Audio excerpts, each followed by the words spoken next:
My wife, Jackie, secretly gave our daughter to her infertile sister, making me believe she was stillborn. Now, I'm fighting to reclaim my child and find justice. It all began back in 2008 when I met Jackie, my future wife. I was 28 and she was 26. We were both high school students, assigned to a project together. We started spending more time after school, getting to know each other. Those afternoons turned into evenings, and as we spent more time together, we slowly became part of each other's families. Our backgrounds couldn't have been more different. I grew up in what most people would call a traditional family: mom, dad, and my brother. My dad was in the military, so I moved around a lot, but we were a tight-knit unit. Jackie, on the other hand, came from a family fractured by hardship. Her parents had separated when she was young, and her father, a cruel and abusive man, left deep scars on her older sister, Heather. Despite the split, Jackie lived with both her parents, as they shared custody. Heather, though, didn't share the same arrangement. She stayed with their mom, but it was a volatile relationship. It wasn't abusive like with her older sister, but it was far from healthy. Heather's father had trouble setting boundaries, and that lack of guidance seemed to trickle into every aspect of her life. Jackie once told me, "Heather has always resented me for having a better relationship with Dad." And I hate to say it, but Heather was a lot like her father. She used cruelty as a way to control those around her, especially Jackie. There was no shortage of cruelty. Whenever I'd visit Jackie's house, I would witness Heather's unrelenting bullying. She mocked Jackie's clothes, her hair, anything she could. The worst part? The pranks Heather pulled, which were borderline sadistic. Like the time she locked Jackie in a dark bathroom, turning off the lights while Jackie screamed for help. Or when Heather, furious that Jackie had gotten more birthday presents, went into her room and shredded her clothes. But there was one incident I can't forget. Jackie came to school with her long blonde hair chopped off, trying to hide the damage with a cap. When I asked her what had happened, she broke down, telling me how Heather had mixed dye into her shampoo, ruining her hair. Jackie had no choice but to cut it all off. That look in her eyes, the sadness, it was heartbreaking. And yet, Jackie made excuses for Heather. She claimed her sister was just going through a rough time. I couldn't understand how someone could be so cruel to their own flesh and blood. It was clear that their relationship was toxic, but Jackie couldn't see it. I kept hoping she would realize her worth, distance herself from Heather's venom, but I had no idea how deep the damage really went. Jackie's mother did nothing to protect her. Instead, she compared Jackie to Heather relentlessly, always putting her down. "Heather's smarter. She's prettier. She's more talented," Jackie's mom, Lori, would say. In her eyes, Jackie could never measure up. This constant comparison pushed Jackie to become an overachiever, desperate for approval that would never come. Lori's demands were unreasonable. Jackie was already at the top of our class, but her mother would criticize her for not doing better, even for the smallest of mistakes. I remember working on a project with Jackie at her house when her mother hovered over us, offering unsolicited advice, as though she could improve everything we were doing. Lori would ask me questions I didn't know how to answer, like, is Jackie being a good girl at school, or is she really as smart as she says? Those moments made me feel uncomfortable, like I was intruding on something far too personal. I felt defensive of Jackie, even though at that time, I didn't know her all that well. But as time went on, I found myself standing up for Jackie more and more, subtly, at first.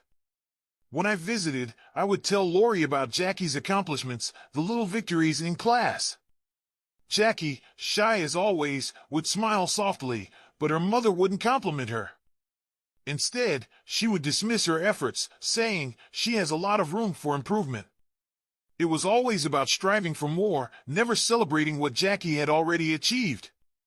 Jackie was scared to show her feelings for me. She was afraid of what her family would think. I didn't realize just how much pressure she was under, how much her family controlled her life. She hid our relationship, deleting my texts and keeping it a secret. When prom came around, I asked her to go with me, but she hesitated. I was frustrated, a naive teenager, and in my anger, I told her bluntly that if she didn't go, I'd break up with her. That was when she broke down, confessing her fears. "They'll ruin everything," she said, sobbing. "They always take the good things from my life." In that moment, I realized the depth of her struggle, the weight of her family's control. When she finally opened up about her mother and Heather's reaction, things only worsened. Heather exploded when she found out that Jackie had a boyfriend. She berated her, told her she wasn't good enough, that I would leave her soon enough, so Jackie should just break up with me herself. This constant belittling pushed Jackie deeper into herself. She became insecure, wondering if I would really leave her, if I would one day just walk away because of all the baggage. As you can imagine, Heather and I never got along. It felt like she hated me for being with her sister, resenting the idea of anyone loving her. She would call me names, insults meant to break us apart, saying I was a loser, stupid for being with someone like Jackie. She wouldn't give us any space, always interrupting when I tried to spend time with Jackie. So, we started to spend more time at my place. My mother adored Jackie. She loved having her around, joking about how she'd always wanted a daughter, but ended up with 2 sons. I didn't mind. It was clear how much happier Jackie was at our house. She became a fixture in my home, always there for dinner, her presence as familiar as my own. My brother treated her like his own sister, and my father, who had a soft spot for Jackie, would pick up her favorite strawberry tart from the bakery near his work. Jackie would even sleep over sometimes. It was during these times that things started to unravel. Lori noticed, and she didn't approve. Jackie's time at my house was a point of contention. It only made things worse. Jackie's mother would scold her, call her names, accuse her of abandoning her family for me. No issue with this, probably because he was already spending time with another woman by that point. But Lori? Lori wasn't about to let it slide. She was adamant that I was a distraction in Jackie's life, an obstacle that needed to be removed. And so, she ordered Jackie to break things off with me. Jackie refused, and that's when the storm hit. Lori found our messages on Jackie's phone, and the fury that exploded from her was nothing short of terrifying. In her anger, she smashed Jackie's phone. She didn't stop there. She began tearing through Jackie's room, throwing things, ripping apart whatever she could get her hands on. And the threats? They were chilling. She said she'd remove Jackie's door, as if she could erase Jackie's sense of safety, her last semblance of privacy. It wasn't just words, it was an all-out attack. And Heather? She stood by, adding fuel to the fire, making cruel comments. She spat that Jackie was probably doing stuff with me, as though being in love was something shameful. "This is how girls get pregnant," she sneered, making Jackie feel small, like an object, not a person. The situation escalated so badly that Jackie's father had to intervene. He came over, helped her pack her things, clothes, books, everything she could fit, and took her away from that chaos. As they left, Lori didn't stop. She screamed at Jackie, hurling insults and saying unspeakable things, like she was trying to break her daughter's spirit even more. It was enough to traumatize anyone. When Jackie moved in with her dad, things began to shift, just a little. Now, I'll never say he was a perfect father. His past with Heather was a mess of abuse and neglect. But maybe, just maybe, he'd changed. He was patient with Jackie in a way I hadn't expected. He allowed us to see each other, but only under one condition: Jackie had to be home by 9 p.m. No exceptions. Still, at least he didn't try to control her the way her mother had. My family got to know him better, too.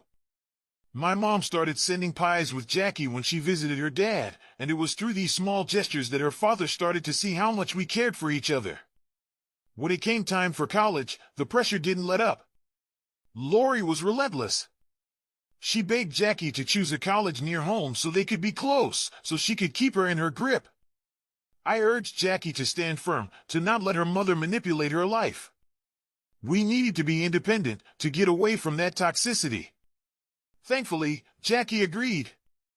We both applied to the same university and, to our joy, Jackie received a scholarship. College was a breath of fresh air for us. Finally, we were free. My parents visited us as often as they could. Jackie's dad stayed in touch, and Jackie started to blossom. She made new friends, began to open up in ways she hadn't before. For the first time in a long time, she was truly happy. We could go out, hang out with friends, enjoy our youth without the constant fear of her mother calling, screaming, suffocating us. But it wasn't all smooth sailing. One day, Lori showed up at college to visit Jackie, and it was like stepping into a storm. Jackie was stressed, her anxiety palpable the moment she knew her mother was coming. I don't even know what Lori's point was. All she did that day was mock Jackie's choice of college, mock her outfit, belittle her for the way she had changed. She kept bragging about Heather, telling Jackie how wonderful Heather's life was now that she was married to some perfect guy. Jackie didn't even know Heather had gotten married, it was news to her. Of course, Lori used this to twist the knife. She compared me to Heather's husband, claiming he could provide everything for Heather, while I was still in college, struggling. It was absurd, but it hurt Jackie deeply. She stayed quiet, trying to hide the sting. For days after that visit, Jackie was depressed. She was upset, torn, feeling like her mother would never be proud of her. She missed her mother, even though Lori's actions had shattered their relationship. Jackie still couldn't cut her off completely, even after everything. She told me she wished things could get better between them, that maybe, someday, they would. But I could see the damage. I could see how deep it ran. Then, in our third year of college, Jackie and I found out she was pregnant. It started with morning sickness and a late period. When we put the pieces together, we were overwhelmed with joy. Yes, we were young. Yes, it wasn't ideal. But Jackie had always been the love of my life, and no matter what, I was ready to step up, ready to support her and our child. We went to ultrasounds together, and when the doctor told us everything looked good, we both breathed a sigh of relief. I told my parents, and they were shocked at first, but happy for us. My dad reassured me that we had nothing to worry about, and my mom promised to help us as much as she could. The only thing left was for Jackie to talk to her parents. I knew this was going to be hard. Her mother would never accept it without blaming Jackie, blaming me. But I encouraged Jackie to have the conversation, to face it head-on before the baby arrived. Jackie decided to go back home and talk to her parents by herself. I begged her not to go alone, to let me be there with her. But she insisted she needed to face it on her own. That weekend, Jackie went to her dad's house. She called her mom and arranged a meeting, texting me when she arrived safely. But after that, things went dark. Days passed, then weeks. I called and texted, but Jackie didn't respond. Worry gnawed at me. I thought the worst. What was happening? 2 weeks later, Jackie finally called. She dropped a bombshell. She was dropping out of college. I was stunned, utterly blindsided. This was not the call I had been expecting. I asked her what had happened, why she was making this decision. She told me that her mother was okay with the pregnancy, but insisted Jackie needed to take a break from school to focus on being a good mother. She said the baby couldn't handle the stress of college, and Jackie could always return next year. I reminded her about her scholarship, about all the opportunities she was throwing away. But Jackie told me her parents had agreed to help with her tuition. And there was more, she was afraid of what people would say, how they'd judge her for being pregnant. I told her that if people were going to judge her, they'd judge me too. But I didn't care. I loved her, and that's all that mattered. But Jackie refused to be honest with me. Her words didn't make sense. Something felt off, and I feared she was being manipulated. I begged her to come back, to talk to me. I told her I would drive to see her, that we'd figure this out together. I reminded her that my parents were ready to help. But Jackie declined. And that pit in my stomach grew. Something wasn't right. She assured me she was perfectly fine, that everything was under control. I'm safe, she said. I'll be back at college soon. But what about the baby? I couldn't ignore the reality of the situation. What about the baby? I pressed. Jackie's response was simple, but it hit me like a cold wave. My mom's going to take care of the baby. I felt a surge of panic. No, I said immediately. You don't get to make that decision alone.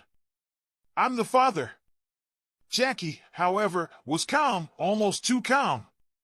She explained that even though her mother could be difficult, she was a good parent overall. It was almost laughable. I pointed out how Jackie spent most of her high school years at my place, how she hated being at home, how her mom had almost kicked her out. That sparked a fight. Jackie argued I was being too harsh on her mom, that I should show more compassion. I stood my ground. I'm not forcing you to go back to college, I told her. But when it comes to our baby, I don't want your mother anywhere near her. Jackie promised we'd make the decision together after the baby was born. I didn't like it, but I agreed, reluctantly. Months passed. We stayed in touch as much as we could, our conversations often fleeting. I was working hard in college, trying to earn my degree. Jackie, on the other hand, was navigating her pregnancy alone. Through all this, Lori and Heather were supposedly kind, or so Jackie told me. She'd share with me how her sister would accompany her to ultrasounds, how her mom would give her foot massages when she was tired. I felt helpless hearing these stories, knowing I couldn't be there in person as much as I wanted. Whenever I did manage to visit Jackie during my college breaks, Lori hated it. She constantly blamed me for Jackie's pregnancy, throwing accusations like daggers. But I took it. I deserved it, after all. Yet, every time I tried to touch Jackie's belly, to connect with our child, they'd interrupt. It's weird, they'd say. You shouldn't be so attached. I'd ask, what do you mean? What's wrong with wanting to be close to our child? But they'd dismiss me, brushing me off with cold words. As the due date grew closer, Jackie told me how her mother and sister had been pressuring her to do a home birth, with a doula. I did my research, and I was adamant, no. I was terrified about everything that could go wrong. But Jackie insisted. She'd met the doula, and she was seriously considering it. Looking back, I wish I had been able to stop her, but sometimes life just takes a turn, and you don't have control. The day Jackie gave birth, I was in the middle of exams. My phone was on silent, and I wasn't allowed to check it. When the exams were finally over, I saw the missed calls, 8 of them. And the message, come to me now. I called her immediately. No answer. I tried again. This time, Heather picked up. Is Jackie okay? What happened? I asked, panic rising in my chest. She's fine, Heather said, though her voice sounded strained. Just come over. I didn't waste another second. I jumped in my car and drove 5 hours straight, my mind racing with every mile. What had happened? Was she okay? Was the baby okay? When I finally arrived, I rushed to the door, my heart in my throat. Lori and her ex-husband stood in the doorway, looking grim. I didn't bother with them. I was only looking for one person. Jackie. I found her in her room, curled up in bed, tears streaming down her face. My heart broke at the sight. Without thinking, I pulled her into my arms. She clung to me, her sobs shaking her body. I needed answers. I had to know what happened to our child. Jackie could barely speak. Between sobs, she finally managed to say the words that shattered everything. I lost our baby. The ground felt like it was crumbling beneath me. I couldn't breathe. My chest tightened as the words sank in. Stillborn. Our baby was gone. I fell apart right there, tears flooding my eyes. I cried for hours, Jackie holding me, comforting me as I wept on her lap. Overwhelmed by grief, I asked her again, what happened? Through her own tears, Jackie told me everything, how the baby had been declared stillborn the moment she was born. I could barely process her words. The pain was too much. The room spun. I felt nauseous and ran to the bathroom. I could hardly stand. I called my parents. They had no idea about the birth, about anything. When they arrived and heard the news, they were just as devastated as I was. My mother embraced me, both of us crying together. My dad went to Jackie, offering her the same comfort. They were there for us, but nothing could fill the void. Those days were some of the darkest of my life. I'd never known such pain, never felt so lost. I've never been suicidal, but in those days, I came very close to losing myself. The only thing that kept me going was Jackie. We never let go of each other, never stopped loving each other. Eventually, I had to return to college. Jackie rejoined, just like she'd said she would. But things weren't the same. The trauma of losing our child haunted me, and I became terrified of being intimate with her again. Looking back now, I see how differently Jackie reacted. She cried, of course, when I first found her, but within a few days, she was back to her old self. She went out with friends, partied like nothing had happened. It was as if the pain didn't touch her the same way it had touched me. At the time, I thought it was her way of coping. But I couldn't shake the feeling. She bounced back too quickly, while I was still broken, still grieving.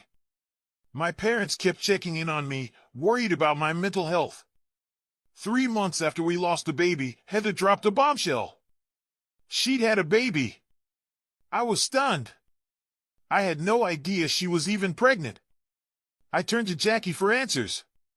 She told me Heather had gotten pregnant after her own pregnancy but had forgotten to mention it to me. That didn't sit right with me. Jackie and I had never kept secrets from each other. She'd never mentioned Heather's pregnancy, not once. Jackie insisted it was just the pregnancy making her forgetful, that it happens to a lot of women. Still, a part of me remained suspicious.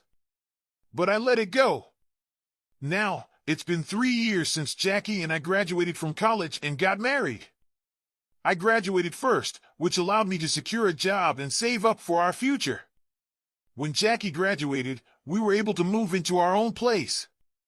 Both of us work hard, contributing equally to rent and bills. We're secure. We're settled. And for the first time in a long time, we're at peace. The day I finally proposed to Jackie felt like a dream. Everyone congratulated us, and things seemed to be falling into place. By this time, Lori and I had reached some kind of truce. The mocking had stopped, and there was a faint sense of understanding between us. We began planning our wedding, aiming for a traditional church ceremony. When we sat down with our priest to discuss our vows, he made one thing clear: couples should have no secrets from each other. If we did, it would be a betrayal in the eyes of God. That moment stayed with me. He was insistent, pressing us to be open, to come clean before our marriage. Otherwise, we'd be starting with a sin hanging over us. Since that conversation, I couldn't shake the feeling that something was off with Jackie. She'd become strangely jumpy, always on edge. She asked me if I had something to confess, and I laughed. "No," I said.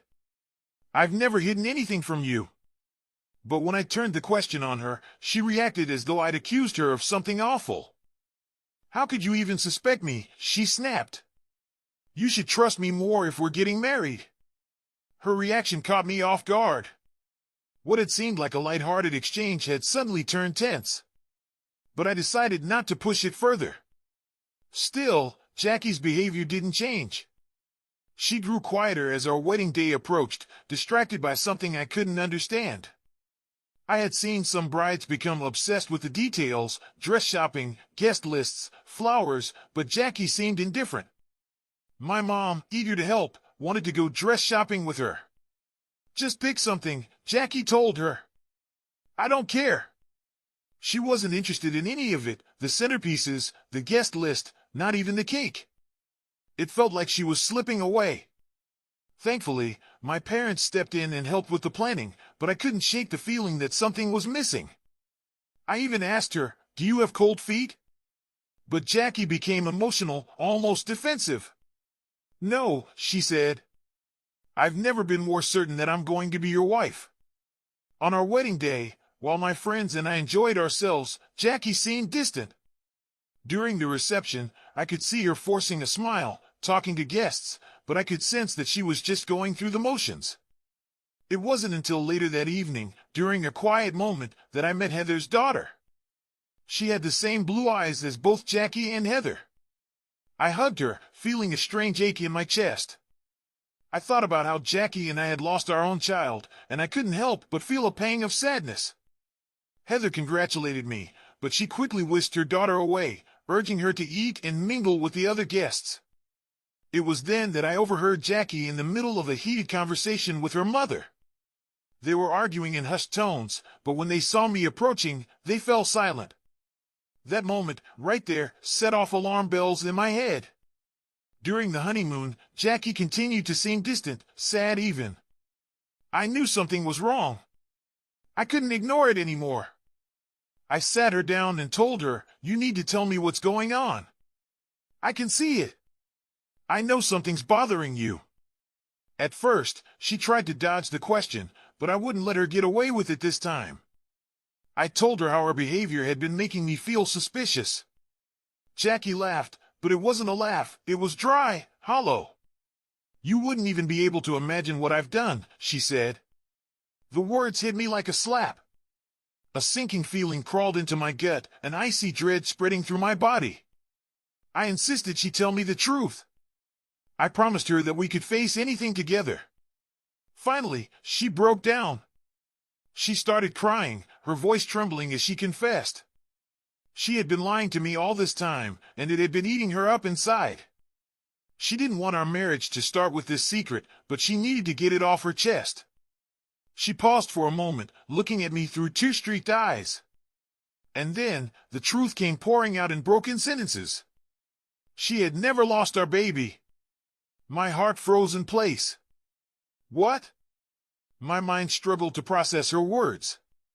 Jackie continued, explaining how, under immense pressure from her family, she had given our child to Heather. Heather, she said, couldn't get pregnant. She and her husband had been trying, but nothing worked. When Heather learned that Jackie was pregnant, she'd been ecstatic. And she pressured Jackie, convinced her that she wasn't ready to be a mother. At first, Jackie refused, but then Lori, who had opposed Jackie's pregnancy from the start, turned around and sided with Heather. They both began pressuring Jackie, telling her that giving the baby to Heather was the best thing for everyone. When Jackie refused, things escalated. Her mom and sister yelled at her, called her selfish, told her that Heather would give the child everything she couldn't. Jackie had felt trapped. They took away her phone, isolated her. Even her dad got involved, threatening to kick her out while she was still pregnant. In the end, Jackie couldn't take it anymore. She gave in. She handed over our child to her sister, believing it was the only way to make everyone happy. And all this time, she kept it from me. As I stood there listening, I felt a wave of disgust wash over me. I could feel my stomach turn. I couldn't look at her anymore. I walked out of the room, leaving her there, crying. And now, as I sit here writing this, I'm shaking with anger. Jackie continues to call me, desperate to explain, but I can't bring myself to talk to her. She gave away our daughter to her infertile sister and kept it a secret for so long. It's worse than betrayal.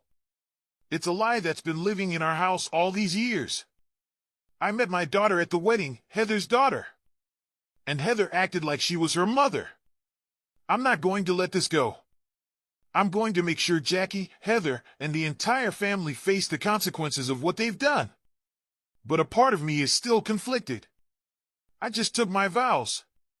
I was raised to believe that family comes first, that things can always be worked out. If I leave Jackie, if I fight for custody of my daughter, what will happen to her? Will my wife get in trouble? I don't know what to do. All I feel is numb. Please help me. I packed up everything I could, the weight of the past few weeks pressing down on me. I couldn't stay there anymore. Jackie, desperate and pleading, begged me not to leave. She even dropped to her knees, crying, but I couldn't feel it anymore. The love, the devotion I'd once had for her, it was gone. All of it, just drained away. I stood there, feeling only disgust, betrayal, the raw sting of it all. I left. I left for my parents' place, and they were just as shocked as I was. My dad was ready to go to war against Jackie's family, and I couldn't blame him.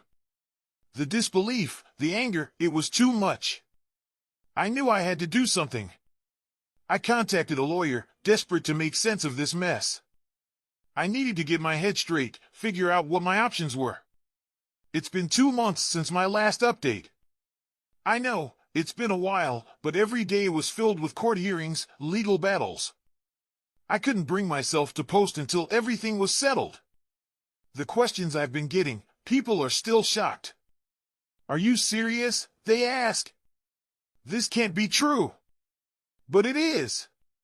It's my reality. No, I'm not married to Jackie anymore. Thanks to my lawyer, we got the marriage annulled. Irreconcilable differences, the judge said. And I explained to her, no, I had to explain how my wife had given away our child to her sister, Heather. When I said it, the judge did a double take. Is that correct? She asked, almost as if she couldn't believe it. No one could. It was the kind of story that made everyone ask, are you sure? Because how could a mother do something so cruel? Jackie played the part of the grieving ex-wife so well. A lot of people pointed out that if she really cared about our child, she could have fought for her. But she stayed silent. She let me believe we had lost our baby. She loved her sister, her mother, more than me. And then she had the audacity to give my daughter away and lie to me, making me think it was a stillbirth. Every day, I walked into that courtroom, determined to prove what they had done. The judge ordered a paternity test. Heather's lawyer fought tooth and nail to try and stop it, but in the end, the truth came out. I'm Amber's father. The moment that decision was made, it felt like all hell broke loose. I wanted to put my hands on Heather, to make her understand the pain she had caused. She and Lori were sitting there, crying silently, as though they were the victims. Jackie sat in shock, devastated. The judge ordered a full investigation into how this had all happened. Now that the paternity was confirmed, the court was going to look into the full circumstances of how our child was taken from me. My lawyer told me that Jackie's actions were not only emotionally distressing but legally questionable. She could go to prison for this, and frankly, I hoped she did. No parent has the right to give away their child like that. I wanted my case to serve as a warning to anyone who might think this is okay. It's been another 3 months. Sorry for the long wait. The legal proceedings took a turn. It wasn't just about the custody anymore. It became clear that Jackie had been coerced by her family, especially her mother and sister, to give our child to Heather. Heather's lawyer tried to justify it, claiming they truly believed Jackie wasn't ready to be a mother. He argued that it was in Amber's best interest to stay with Heather, to not be displaced. But the judge wasn't swayed. She made it clear that both parents' rights had to be respected, and that Amber's well-being was the priority. Based on the evidence, the judge ruled in my favor. I was granted custody of Amber, and the court decided to take legal action against both Heather and Jackie. They were arrested. The charges were serious: coercion, manipulation, violation of parental rights. Lori and Jackie's father were ordered into mandatory counseling. They were complicit in all of this, pushing Jackie to give up her daughter. But Heather, she was the mastermind. Heather's husband didn't know the full extent of the manipulation. He was living under the belief that Jackie never wanted her daughter, that she just abandoned her. I could see the pain in his eyes when he was told the truth. He cried, a lot. He hadn't been involved, but the court ruled that he had to pay a hefty fine and do community service. The judge made it clear, stay away from me and Amber, or the consequences would be far worse next time. When the ruling came down, I couldn't contain myself. Tears of relief, of joy, they just flowed. After all this time, I had finally won. I had my daughter back. The legal system had done its job, and Jackie and Heather would face the consequences. Lori was crying, screaming, as they were escorted out of the courtroom in handcuffs. I felt bad when I saw Jackie's face, so full of regret. But I had to remind myself she wasn't the woman I had once loved. That was gone now. Since the court ruling, Amber has been staying with me and my parents. A social worker came by to drop her off, and we were told they'd continue to check in on us for the next few months to ensure Amber was adjusting. The first time I held her, I cried. We just hugged, and she looked so confused, so unsure of what was happening. My parents showed her her new room, and she got excited, jumping up and down on her bed. For days, I couldn't believe it. My daughter was alive. She was here with me. The first few weeks weren't easy. Amber missed her mother, but we were seeing a therapist who helped her process what had happened. I gently explained to her how I was her real father, how she'd been taken away from me. It was a lot for her to take in, but we're getting there. The therapist said she just needed time to adjust. I take Amber to the park every weekend. We play, we draw, we just spend time together. Slowly but surely, she's opening up. Her laughter is becoming more frequent. She's learning to trust me again. The social worker's visits have been positive. Amber is adjusting. The sadness, the confusion, it's starting to fade, replaced by the joy of new memories. My parents have been incredible, offering stability and love to both of us. As for me, I'm healing. The past is slowly becoming a distant memory. And with that, I feel ready to move forward. So this will be my last update. To everyone who supported me, thank you. This isn't just my win. It's all of ours.